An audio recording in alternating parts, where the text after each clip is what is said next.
जय जगन्नाथ नमस्कार। आसतु नजर पकईवा मयूरभंज जिलार आज टॉप न्यूज अपडेट कौन कौन सब रही किंतु तापूर्व आपण मानक गोटे अनुरोध भिडियोटी को संपूर्ण देखंतु आ जो मैंने प्रथम कर चैनल को आछंती सब्सक्राइब करंतु जाफल प्रत्येक नूतन वीडियो नोटिफिकेशन आपण सर्वप्रथम पाई परिबे। आज प्रथम खबर दिवा 10 घटिका समय जालदा पंचायत जाउथबा मुख्यमंत्री बस सेवा उपरे जड़े मध्यपर आक्रमण बाटरे बस न रखिबारु युवक जनक उत्तक्त हो पथर माड़ कर बसर पछपट काच भांगी देछि। एही समय बस रे थिबा यात्री माने भयभीत हो पड़ते। खबर पाई झारपखरिया पुलिस घटनास्थल पहुंची संपृक्त युवकों को काबू कर नहीं थाना रे अटक रखी अधिक तदंत जारी रखी। परवर्ती खबर जजपुर निकट में स्कैनिंग सेंटर को बुली देखिले मंत्री। मयूरभंज जिलार जजपुर निकट में एफडीसी द्वारा परिचालित स्कैनिंग सेंटर को रविवार दिवा 11 घटिका समय बुली देखिले जजपुर विधायक तथा मंत्री गणेशराम सिंह खुंटिया। श्री खुंटिया यह सेंटर टी बुली देखा सहित यार कार्यकारिता को नहीं अधिकारी सहित आलोचना करते। परवर्ती खबर कलमा छकरे चलित मास 12 तारिख राति 9टा समय औषध दुकान पशि खंडा भुजाली कटुरी भली धारुआ मारणास्त्र समेत बंधुक देखाई संगबद्ध भाव मरणांतक आक्रमण पूर्वक गुरुतर कर पकाइଥିବା घटना आक्रमणकारी मध्यरु जनकु गिरफ कर सोमवार अपराह्न 5:30 कटचाण कला बैसिंगा पुलिस। गिरफ अभियुक्त जनक होउचंती कलमा उपकंठ निरीक्षा ग्रामर स्वर्गत वृंदावन जेनार पुओ बाबुली ओरफ रंजन जेना। आक्रमण शिकार गुरुतर औषध दोकानी सरोज कुमार जेना स्त्री स्मृति रेखा जेना एतला मूले बैसिंगा पुलिस विभिन्न दफारे 276 नंबर में मामला रुजु कर तदंत चलाई बेले सोमवार आक्रमणकारी मध्यरु अन्यतम बाबुला ओरफ रंजन को गिरफ कर स्वास्थ्य परीक्षा पर बेतनड़ी जेएमएफसी कोर्ट को हाजर कर जमीन नामंजूर पर बारिपदा स्थित विचार विभाग हाजत को पठाई दि जाएगी।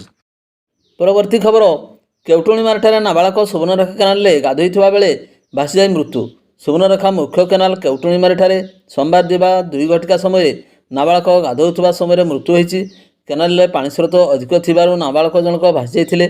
शेष में जलसेचन विभाग अधिकारी अवगत पर पानी बंद करा जाइथिला। सेतेबेलकु बहुत डेरी हो जाइथिबारु बालकटीर मृत्यु हो जाइथिला। अग्निशम कर्मचारी शव को उद्धार कर आनिथिले। चांदुआ पुलिस घटनास्थल पहुंची बारिपदा पीआरएम मेडिकल शवविच्छेद कराई परिवार वर्गों को हस्तांतरित करिछि। परवर्ती खबर देउली निकट में जुआड़ा उपर चढ़ऊ 2 गिरफ टंका जबत।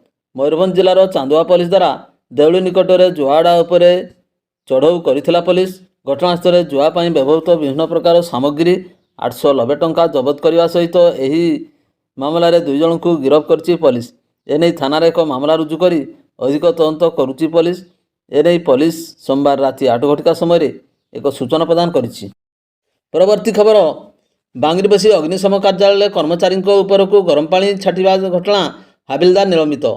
बांगरीबसी अग्निशम कार्यालय कार्यरत अग्निशम कर्मचारी दुष्मंत कुमार देहुरी विलंबर कार्यालय पहुंची।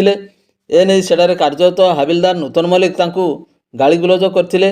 गालीगुलज करबा सह फुटुथिबा गरम पानी तांको उपरकू छाटी देथिले। फଳରେ तांकर 2 जंघ एवं गोड़े गरम पानी पड़ी गुरुतर आहत होई चिकित्सित होउछंती।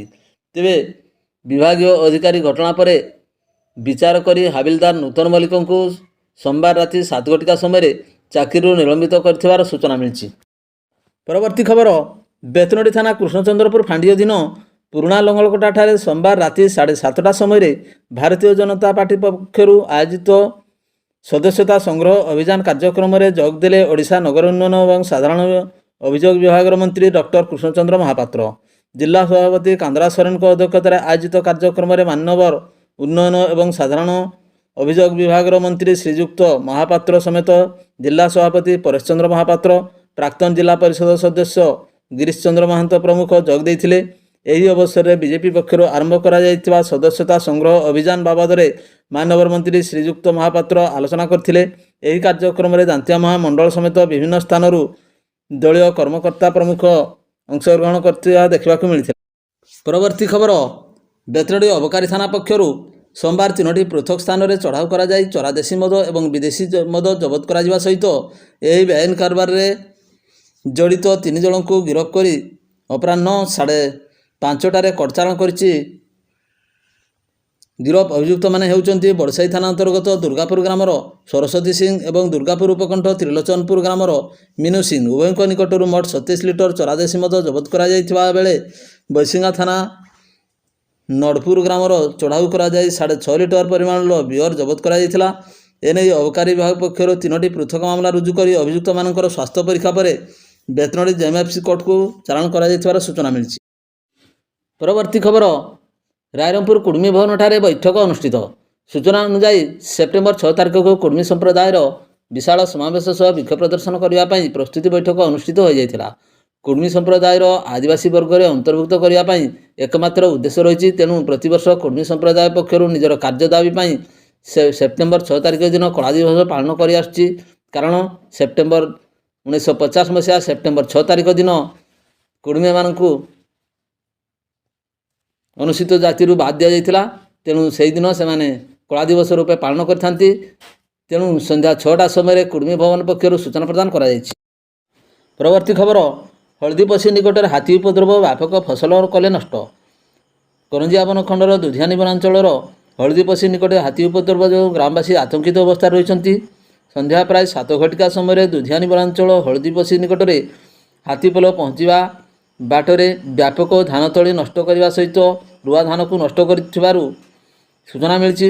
ଅନ୍ୟପଟେ ବନ ବିଭାଗ ପକ୍ଷରୁ ଏକ ଦଳ ହାତୀ ଗତିବିଧି ଉପରେ ନଜର ରଖିଥିବାରୁ ହଳଦୀପଶି ଗ୍ରାମ ନିକଟରେ ନିୟୋଜିତ ଥିବା ବନଖଣ୍ଡ କାର୍ଯ୍ୟାଳୟ ପକ୍ଷରୁ ସୂଚନା ଦିଆଯାଇଛି।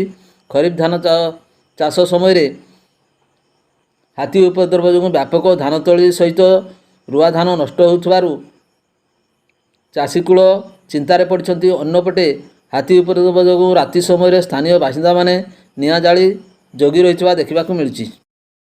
ପରବର୍ତ୍ତୀ ଖବର, ଷ୍ଟାଡିୟମ ସମ୍ମିଳନୀ କକ୍ଷରେ ବିଜେପି ସଦସ୍ୟତା ଅଭିଯାନ ପାଇଁ ମଣ୍ଡଳସ୍ତରୀୟ ପ୍ରସ୍ତୁତି ବୈଠକ ଅନୁଷ୍ଠିତ। ବାରିପଦାସ୍ଥିତ ସମ୍ମିଳନୀ କକ୍ଷରେ ସୋମବାର ଅପରାହ୍ନ 3ଟା 30 ସମୟରେ ବାରିପଦା ମଣ୍ଡଳ ବିଜେପି ପକ୍ଷରୁ ବିଜେପି ସଦସ୍ୟତା ଅଭିଯାନ 2024 ପାଇଁ ମଣ୍ଡଳସ୍ତରୀୟ ପ୍ରସ୍ତୁତି ବୈଠକ ଅନୁଷ୍ଠିତ ହୋଇଯାଇଛି। ଆଗାମୀ ଦିନରେ ବିଜେପି ରାଜ୍ୟର ଏକ ଶକ୍ତିଶାଳୀ ସଂଗଠନ ହେବାକୁ ପ୍ରସ୍ତୁତ ହେଉଥିବା ବେଳେ ରାଜ୍ୟରେ 1 କୋଟି ସଦସ୍ୟଙ୍କୁ ବିଜେପିରେ ସାମିଲ କରାଯାଇଥିବାକୁ ନେଇ ଦଳ ପୁଣି ଥରେ ସଦସ୍ୟତା ଅଭିଯାନ ଆରମ୍ଭ କରିଛି। ଏହି ସଦସ୍ୟତା ଅଭିଯାନ ଆଗାମୀ ସେପ୍ଟେମ୍ବର 1ରୁ ଆରମ୍ଭ ହୋଇ 45 ଦିନ ପର୍ଯ୍ୟନ୍ତ ଚାଲିବ। ଏଥିପାଇଁ ଜିଲ୍ଲା ସ୍ତରୀୟ କର୍ମଶାଳା ସରିଥିବା ବେଳେ ମଣ୍ଡଳ ସ୍ତରୀୟ ପ୍ରସ୍ତୁତି ବୈଠକ ଆରମ୍ଭ ହୋଇଯାଇଛି। ଏହି ପରିପ୍ରେକ୍ଷୀରେ ବାରିପଦା ମଣ୍ଡଳଠାରେ କର୍ମୀମାନଙ୍କୁ ନେଇ ପ୍ରସ୍ତୁତି ବୈଠକ ହୋଇଥିଲା। ଏଥିରେ ବାରିପଦାର ବିଧାୟକ ପ୍ରକାଶ ସରେନ, ମଣ୍ଡଳ ସଭାପତି ବିଜୟ ଦାସଙ୍କ ସମେତ ବହୁ ବରିଷ୍ଠ କର୍ମକର୍ତ୍ତାମାନେ ଉପସ୍ଥିତ ରହି ସଦସ୍ୟତା ଅଭିଯାନ କାର୍ଯ୍ୟକ୍ରମକୁ କିପରି ସଫଳ ପାର୍ଜିତ କରାଯାଇପାରିବ ସେଥିପାଇଁ ମତାମତ ରଖିଥିଲେ। ପରବର୍ତ୍ତୀ ଖବର, ବଡ଼ାମତଳିଆ ଗାଁ ନିକଟରେ ବାଇକ୍ ଧକ୍କାରେ ବ୍ୟକ୍ତି ଗୁରୁତର। ଅପରାହ୍ନ 4ଟା ସମୟରେ ବଡ଼ାମତଳିଆ ଗାଁ ନିକଟରେ ଚାଲି ଚାଲି ଯାଉଥିବା ବ୍ୟକ୍ତିକୁ ଜଣେ ବାଇକ୍ ଆରୋହୀ ଧକ୍କା ଦେଇଥିଲା।